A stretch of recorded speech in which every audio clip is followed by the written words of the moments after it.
जय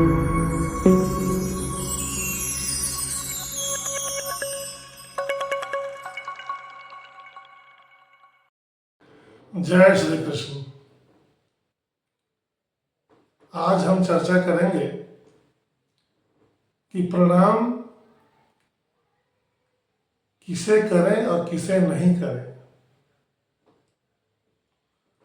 हम जिनके प्रति श्रद्धा रखते हैं, क्या वे हमारी श्रद्धा के पात्र हैं अथवा नहीं है। तैत्तरीय उपनिषद में लिखा गया है, मातृदेवो भव, पितृदेवो भव, आचार्य देवो भव। इसका अर्थ यह हुआ, माता पिता और गुरु की सेवा करें, उनके प्रति भक्ति और समर्पण का भाव रखें, उन्हें प्रणाम करें। यहाँ एक बात विचारणीय है, कुपुत्रो जायेत क्वचिदपि कुमाता न भवति। शंकराचार्य ने यह पंक्तियां लिखी हैं कि पुत्र भले ही कुपुत्र हो जाए, बुरा व्यक्ति निकल जाए, किंतु माता और पिता हमेशा उसके शुभचिंतक होते हैं। तो माता और पिता पूजनीय है। इसके बाद आचार्य। आचार्य वो हैं जो हमें सन्मार्ग की ओर ले जाते हैं। तमसो मां ज्योतिर्गमय, अंधकार में नहीं प्रकाश की ओर ले चलो। तो गुरु वही है जो हमें सत्य और धर्म के मार्ग पर बढ़ाए, सच्चाई का रास्ता दिखाए। यदि कोई धर्म से विमुख है, पापी है, दुराचारी है, ऐसा व्यक्ति यदि गुरु भी है तो वह त्यागने के योग्य है। भले ही वह बहुत मीठी मीठी बातें करता हो, हमारी भलाई की दुहाई देता हो, किंतु जब वह गुरु, वह आचार्य कुमार्गी हो जाता है तो वह हमारी श्रद्धा का पात्र नहीं होता है। हमेशा गुरु बनाने के पहले यह देख ले कि उसमें गुरुता है भी या नहीं। यदि गुरु के लक्षण उसमें नहीं है, यदि वह पापी है, कुमार्गी है, दुराचारी है, चोर है, लंपट है, मिथ्या भाषण करता है, झूठ बोलता है, तो ऐसे व्यक्तियों से सदा सदा के लिए दूरी बना लेना ही श्रेयस्कर है। हम अपने इतिहास की बात करते हैं। अर्जुन के कुलगुरु कृपाचार्य थे।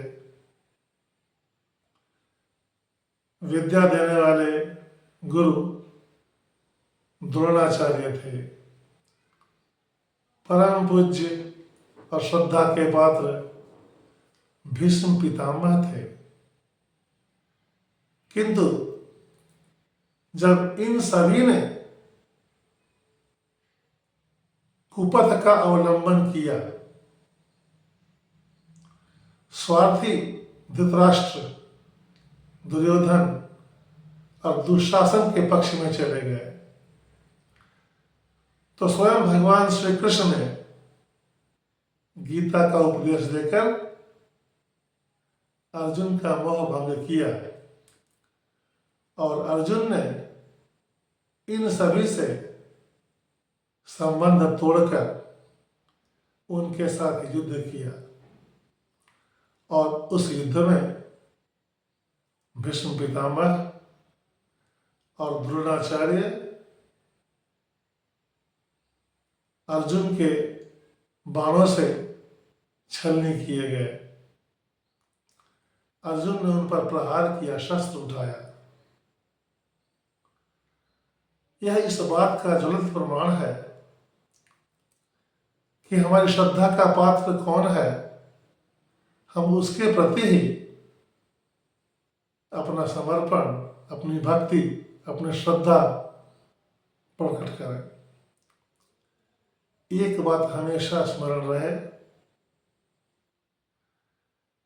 कि पापी व्यक्ति से लिया गया आशीर्वाद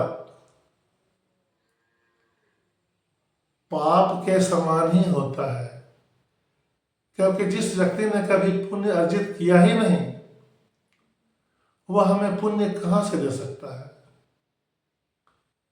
लेकिन अगर कोई पुण्य श्लोकी व्यक्ति है, कोई पुण्यवान है, तो उसके द्वारा दिया गया अभिशाप भी हमें पुण्य के समान लगता है, आशीर्वाद बन जाता है। क्यों न हम ऐसे लोगों का परित्याग करें जिनके पास पुण्य नाम मात्र को भी नहीं है, जो हमेशा छल और चोरी में लगे रहते हैं, धोखा देते हैं। ऐसे लोगों से सदा सदा के लिए दूरी बनाना ही उत्तम है।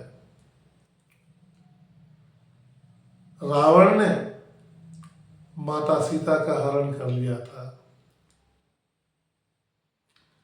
यह तो महाअपराध था, घोर अपराध था। विभीषण ने कई बार अपने ज्येष्ठ भ्राता से उसकी इस भूल को सुधारने के लिए कहा, किंतु जब रावण ने विभीषण की कोई बात नहीं मानी तो विभीषण को राम की शरण में आना पड़ा और रावण का त्याग करना पड़ा। इसी प्रकार बाली की भी कथा है। सुग्रीव भगवान के शरणागत हो गया तो भगवान श्री राम ने बाली के अत्याचार से सुग्रीव को मुक्त किया।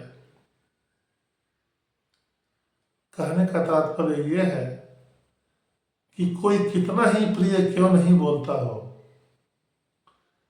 यदि वह पुण्य का आश्रय नहीं लेता है, पाप का आश्रय लेता है, तो ऐसे व्यक्ति का परित्याग उसी प्रकार किया जाता है जिस प्रकार विष से भरे हुए घड़े के ऊपर यदि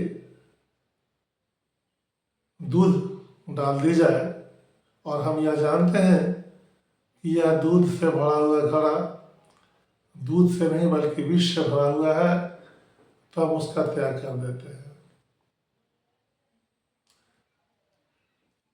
परोक्षे कार्य हंतारम प्रत्यक्षे प्रियवादम वजयेतादृशम मित्रम विषकुंभम पयोमुखम। जो पीछे कार्य को बिगाड़ता है और सामने में प्रिय बातें बोलता है, उसका परित्याग उसी प्रकार करना चाहिए जिस प्रकार विष से भरे हुए मुख के ऊपर दूध की छाली लपेटे हुए घड़े का हम लोग कर देते हैं। जय श्री कृष्ण।